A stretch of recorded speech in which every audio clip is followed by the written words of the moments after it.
Hi, and welcome. I'm Anna the Wolfe, and this is a transformative tale told in the mythic storytelling tradition that's been passed down through the generations in my family. And I'm so happy to share this, the 12th in a series of tales, with you. So thank you for being here.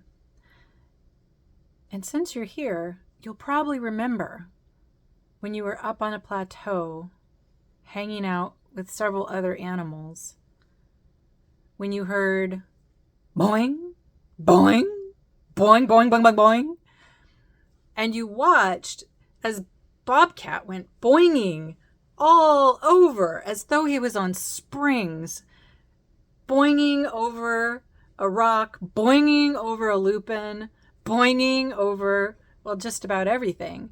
And then he pounced and grabbed the mouse and threw it in the air and snapped it up like it was a peanut in the air. And then he kind of chuckled to himself, and you watched as this continued on for some time. Boing, boing, boing, snap. Boing, boing, snap. It was just how Bobcat actually hunted. He was out there enjoying his morning hunting.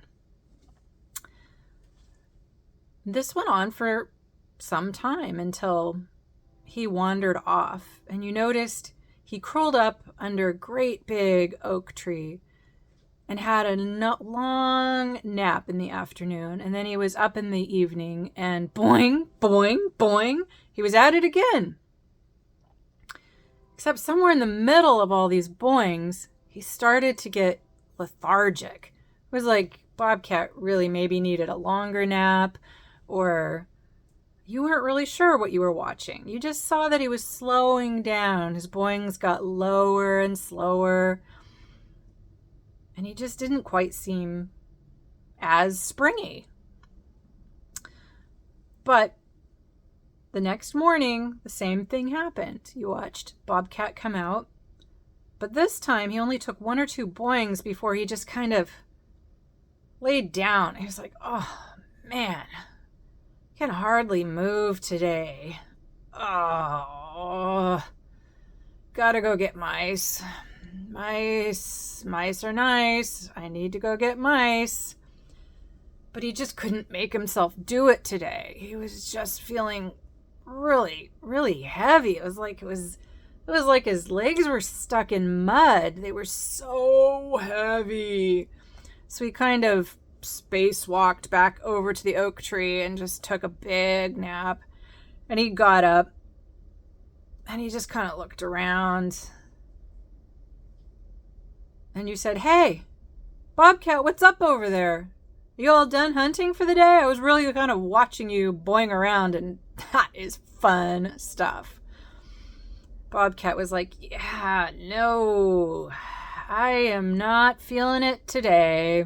Not feeling it today. You're like, okay, well, I'm gonna let you back to your nap time. And then as the day set, Bobcat had hardly had any mice at all. And you thought, man, that's really strange. Bobcat usually downs those like popcorn. I wonder what's going on with him. Huh. But you figured he had some reason. The moon came up, and up in the top of that oak tree, you heard, whoo, whoo, whoo, whoo. And Bobcat woke up and said, oh, hey, what's up? And it was the great horned owl. And he said, I was just about to do some hunting for some mice. Did you leave me any today, buddy? Bobcat said, oh, you've got a field full of them. I am having a really hard time moving my legs today. I am just dragging. What's your secret? You seem to just fly all night. I've never seen you slow down, great horned owl.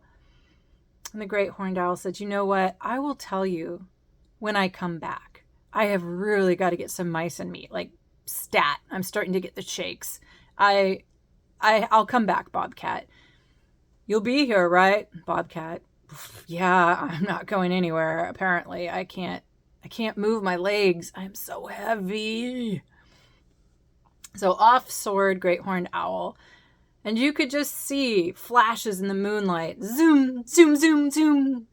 And he was eating mice left and right. He was super happy. He came back after a few hours of hunting, nestled back into the tree, and said, okay, are you ready to hear my secret of staying light and buoyant and being the mouse-eating machine that I am every day?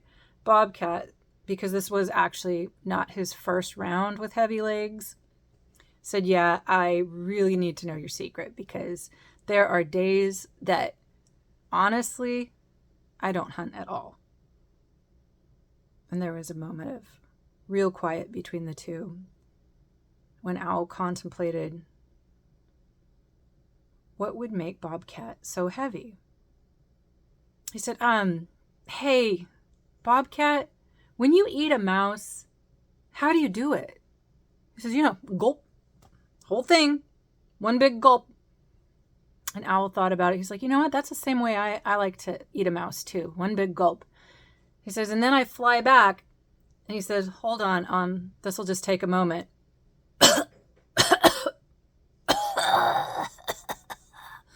He said, and then all the things that are too heavy, I cough out. I do not carry that around with me. All the bones, all the fur, tails, beaks, whatever that's just not nutritious, I cough it up. Bobcat, you're too heavy. You never ever coughed up bones? Bobcat thought about it and was like, no, I've never even thought about it, but I sure do relate. I'm way too heavy. Bobcat went back to sleep and thought about it. In his dreams, he dreamed of coughing up stacks of bones and years worth of bones that had accumulated in him, and fur and things that were of absolutely no use to him that he carried around with him. And in the morning, he tried coughing. He went over to the edge of the plateau, over to where there was a cliff, and he stood there and went, and he tried coughing, and all he did was cough. Absolutely nothing came up. And he did this maybe 4 or 5 times. Cough, cough, cough, sputter, sputter, hack, hack, and absolutely nothing came up like it did for Owl. It was all very deeply seated in him. So he sat down and just thought about how desperate he was to be able to hunt again, and how heavy his legs were, and how this seemed to happen at all the worst times in his life. It happened in spring. It happened in autumn, times when he really needed to be efficient and effective, and he just wasn't able to be that kind of bobcat. So he sat on the edge with his feet dangling over, tried a few more coughs, absolutely no bones, no fur, nothing came up. He thought on what Great Horned Owl told him about just being too heavy. And he began to moan. Oh, oh, oh, oh. And all of the heaviness started to come up out of his throat. And it stuck there in his mouth.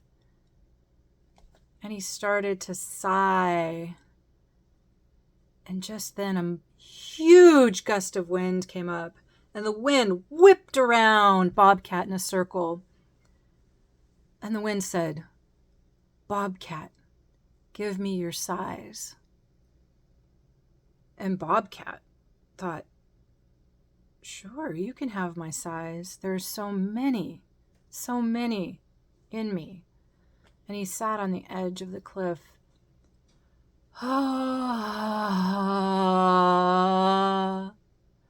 all of these sighs came out, and the wind took each one and blew it off to the far corners of the earth, away from Bobcat.